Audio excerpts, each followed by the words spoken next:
focus, to really do something different. Cabernet Franc is a grape that needs a little love, it needs a little attention, but man, when it's done right, it is extraordinary, extraordinary. And I think I see Steve on my left here. Steve Reynolds. Hey, Amanda, how are you? Welcome, how are you? Thanks for having me Can up. you feel the love tonight? You know, I'll tell you, I've been talking to the crowd as I've been wandering through the room, Yeah. waking up this morning after all the fun parties we've been having. Yeah. And I think the consensus is they really like this venue. So I think it's an amazing setting. If they could see what we're looking at across Napa Valley right now, That's right. we'll just have to just put our vibe out there so they Yeah. can actually feel it who are watching at home. You know, I hate to say it, but sometimes we take this view for granted, right? We live here, we see the vines every day, but for those visiting us in town who can see literally the vines out in front of us, it is so special. I was just talking about all the special things that are happening with this Cabernet Franc. So let's talk about the winemaker's ability to have a little fun, to innovate, which has really been the name of the game in Napa Valley for years now. We've been about innovation. What do you see in Reynolds family that makes this such a fun wine to make? Well, I'll tell you, I think one of the benefits of being one of the smaller vendors or wineries here in Napa Valley is I feel like we're sort of a PT boat. Instead of the big battleship, I think we're able to be a little more innovative, Yeah. able to try things on a whim and not have, let's just say, a board of directors to answer to. Because let me tell you what, I think a lot of our success with our wines has been through failure.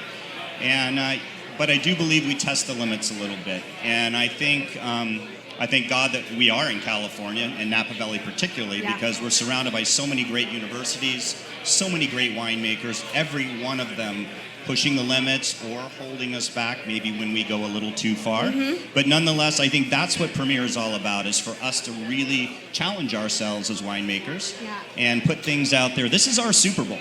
This is really our Totally. Super Bowl. Oh, I love that. Super Bowl, homecoming, I love Super Bowl. Yes, because this is the opportunity to see who really is the best of the best, right? Who can do something a little bit outside the box, to paint outside the lines a little bit. And you guys have done a Cabernet Franc this year. Is that new? Is that something different for Premiere? You know, standardly, I've kind of been the king of mixing it up with a bunch of other winemakers. I Yeah. love making wines with other guys and sharing our knowledge together. We've done a bunch of solo auction lots, but it is our first Cabernet Franc, I believe, we've ever put in Premiere. And I'm just very, very impressed with this vineyard, Van Gogh Vineyard up at the top Atlas Yeah. Peak. I was involved a little bit in some of the planting of the vineyard, so it's a project that I've watched and has been very near and dear to my heart. And it's just an amazing wine. So I feel like if you would trust us, if you didn't get a bottle at home, you just have to look me in the eye and trust me, this could possibly be the best wine in the world. I'm just saying. I said possibly. You're not known for speaking hyperbolically, so I feel like, you know, It's pretty that must rocking. be accurate. It's pretty rocking. And Cabernet Franc, not a grape we're used to seeing in Napa Valley stand alone, although in recent years it's become more popular. What was it about this grape or about this vineyard that made you want to put this wine solo in a bottle?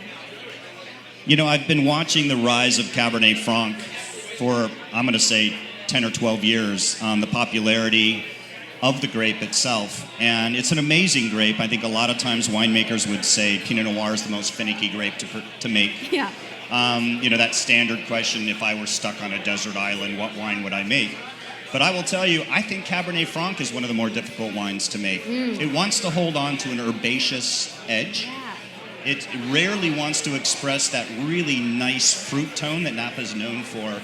So when you have one like this that comes around once in a blue moon, it's something that needs to be shown. And do you think that's a result of this 2019 vintage, a vintage that just allowed the grapes to do exactly what they wanted to do, or maybe what you wanted them to do? You know, 18 and 19 have been back-to-back beautiful vintages. Yeah. We've been very blessed. Obviously, we all know 20, it's a little more difficult for us out here. So we're blessed to have that. I think 19, I think we're all seeing the wines evolve in 19, and they just keep getting better and better. So 19 is definitely going to be a vintage you want to buy and you want to hang on to and enjoy. I think this is tasting phenomenal. It's giving me all the florality, you know, a touch of that herbaceousness, but in the best way possible. But everything that you want out of a Cabernet Sauvignon with a little bit more floral lift, vibrance, exuberance, a little more personality, that's what you're getting in this glass. What do you think? I think so. I think so. I think it's, you know, in my humble opinion with a wine, we all like complexity. We love what happens with age, Yeah. and that's the beauty of wine. But I think everyone really wants to follow a breadcrumb trail of some beautiful fruit tone through Yes. the wine. And I think this has the Hansel and Gretel path clearly laid out to the beauty of this wine. Well, I think this is an incredibly ageable wine, one that's got a long path in front of it. And for those out there ready to bid, ready to put those paddles up, what do you want to say to them? I just want to say, lot number 100, it looks like number 1, has a little more love, 2 extra zeros, which adds up to a 100-point rated wine. Not that I'm suggesting anything, but I would say if you're going to bid, please go for lot number 100, or just bid in general. We love you from Napa Valley, and I'm sure all the charities that will benefit from what the Napa Valley Vintners do, hey, today's the day to make a difference. Steve, thank you so much. A pleasure to have you. Lot number 100, the wine is gorgeous. It's Cabernet Franc. Good luck Thank you, to Amanda. you. Hey, tell you